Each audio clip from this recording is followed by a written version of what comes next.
Rest versus rejuvenation. Are you actually making yourself more anxious and or giving yourself bicep DOMs by trying to improve your life? True story. One of my clients was complaining that they had this really bad pain in their arm and in their elbow and their bicep, and it was getting worse. And they were really upset about the whole situation because they were going on a ski trip. Now, I had been training them and preparing them for this moment.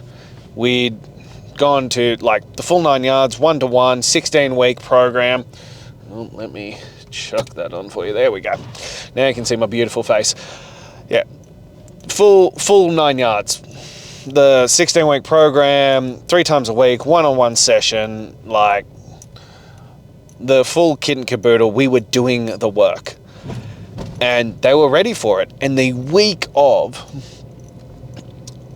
them going on this trip, this happens. And they're like, it's so painful. It's the worst pain I could ever have. Like, what am I going to do about this? And I was like, well, how much is it going to affect you skiing, for one?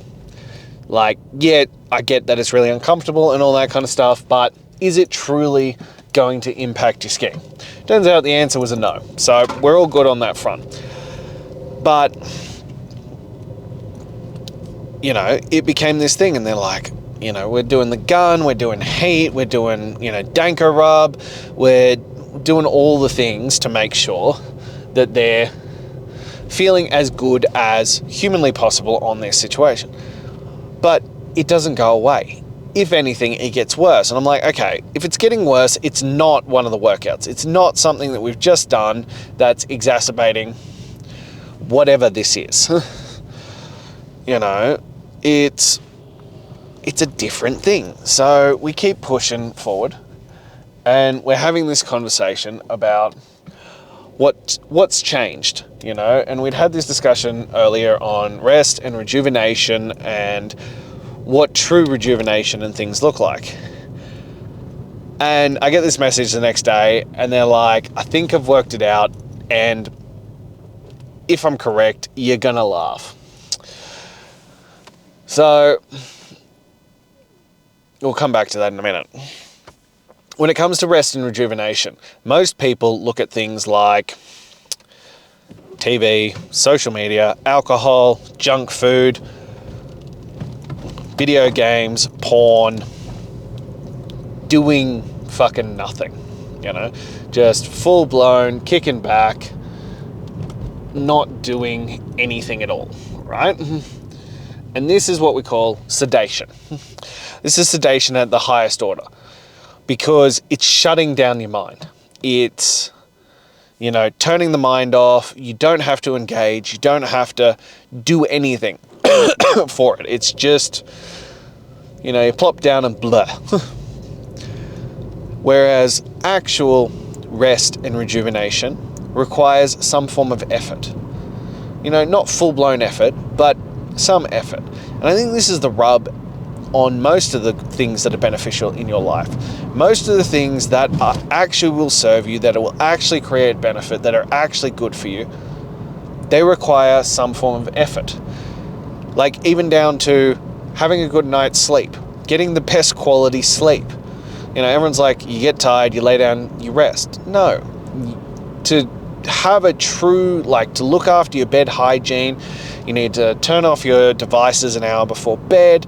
You need to have a wind down routine. It needs to be the same routine every night. You need to go to bed at roughly the same time every night and get up at the same time every morning. It needs to be a pitch black room. Ideally, you would have a sleeping mask on, potentially even white noise, like all these kinds of things to maximize your sleep. Are these things required? No. Is sleep a fucking superpower? Yes. So I would recommend it if you can figure out how to do it, because your life will get demonstrably better from actively looking after your sleep. Like Matt Fraser had a quote on this when he was pushing to win another CrossFit title. And he said, if sleep was a drug that you could just bottle up it would be the most highly sought after drug in the world, because the benefits, the things that you can gain from a good night's sleep are just fucking ridiculous. And for us as men, it includes testosterone, it includes growth hormone, it includes muscle building, it includes recovery, it includes protein synthesis, just the list goes on and on and on. So yeah, a good night's sleep is worth the effort of doing the things. And look, when you go down that path, you're going to have to mess around with things to work out what's going to be the best option for you. But again, finding a method to produce the best possible sleep matters. But it requires effort. And the same goes for rejuvenation. And don't get me wrong, I understand it. When I have a full-on shitty day, my go-to is TV.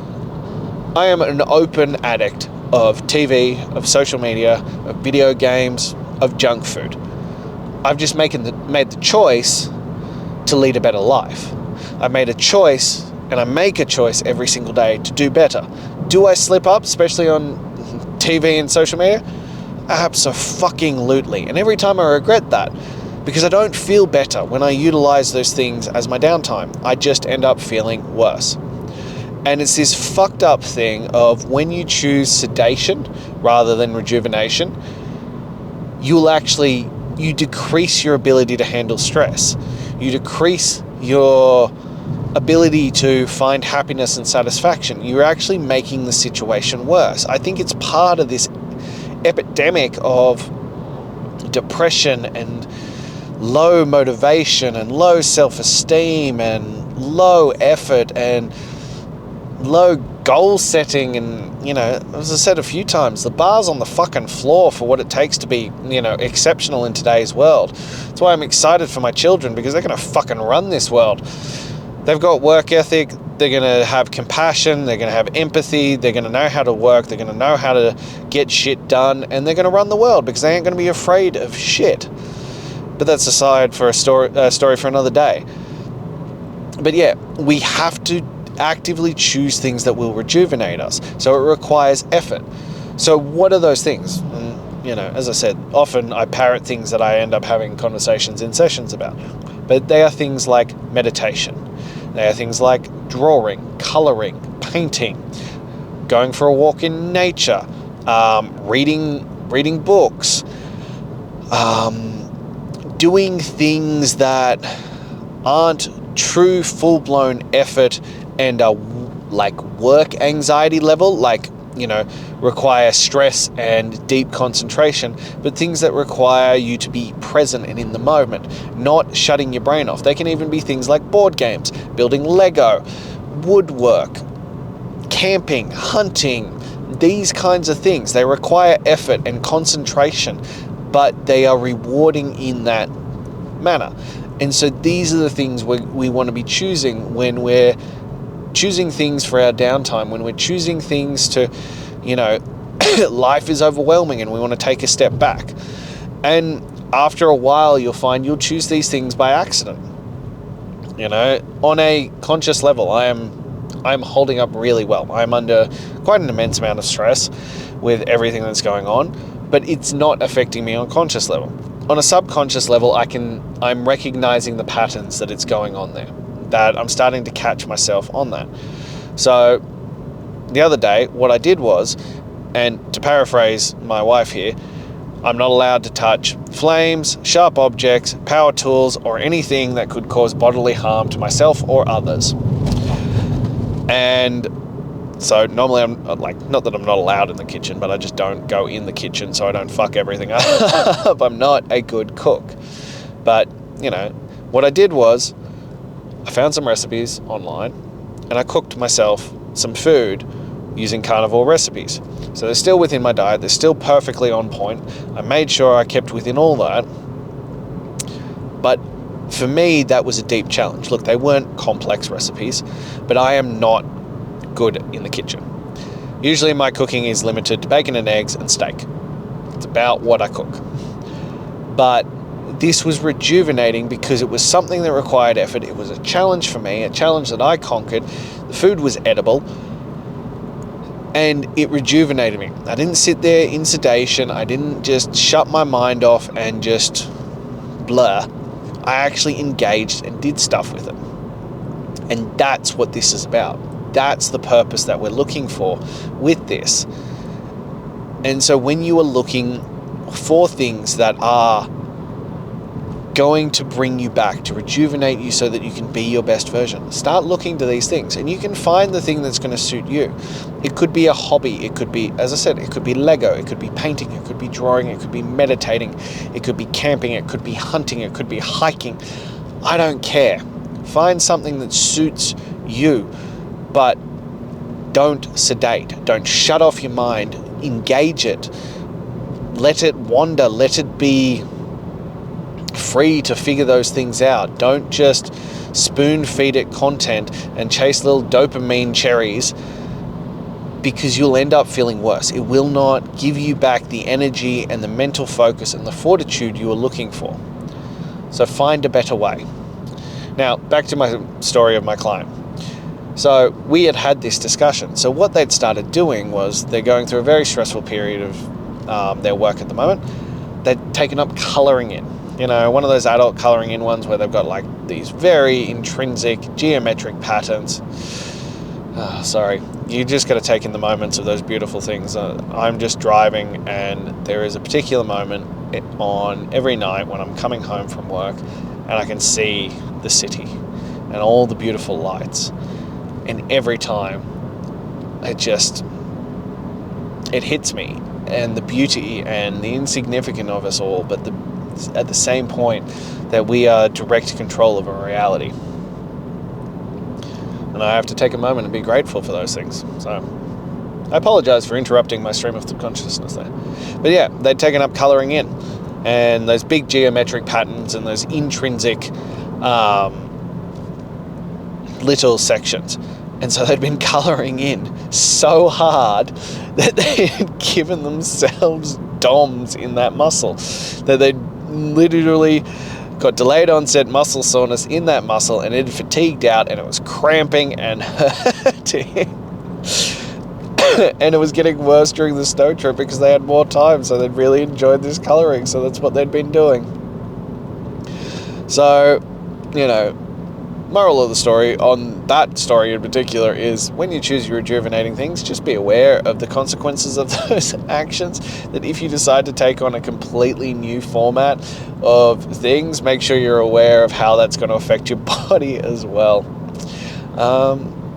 But yeah, it is an important one when we're talking about rest and rejuvenation, because when you undertake 126, when you burn the motherfucking boats, when you go all in to become the best husband, father, and man that you can be, there are going to be consequences. Like, you are going to work harder and more consistently than you have ever worked in your life. And that's going to be amazing. It's going to transform your life, your world, your kids' worlds, your wife's world, how you show up for those you serve. It is going to impact everyone. It is something that you cannot put a value on. But you also need to then also find ways to recover and rejuvenate. Not just physically with good sleep, but mentally and emotionally and spiritually. You need to find ways that are going to set you up. And, you know, kicking back and watching the footy with a beer isn't it.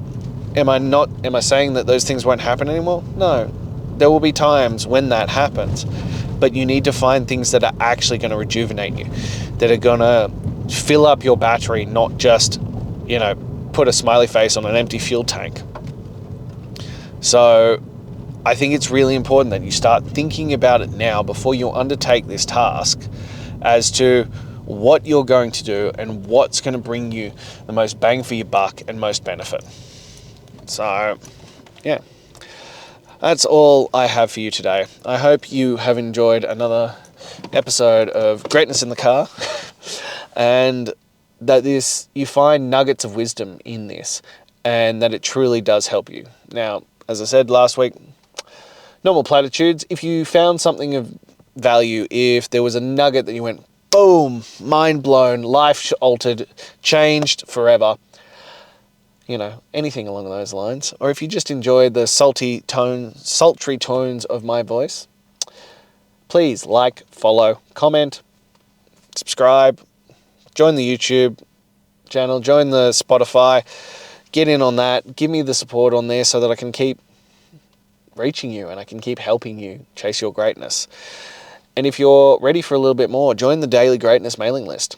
Link is in the bio. And last but not least, if you're ready to burn the motherfucking boats, if you're ready to become the man that you know you should be, the man, the father, the husband that you know you should be, to step up and take control of your life, to see what you are truly capable of, if you're ready for all that, message me. Let's throw you in the deep end. Let's burn the boats and let's see who you can be. Until then.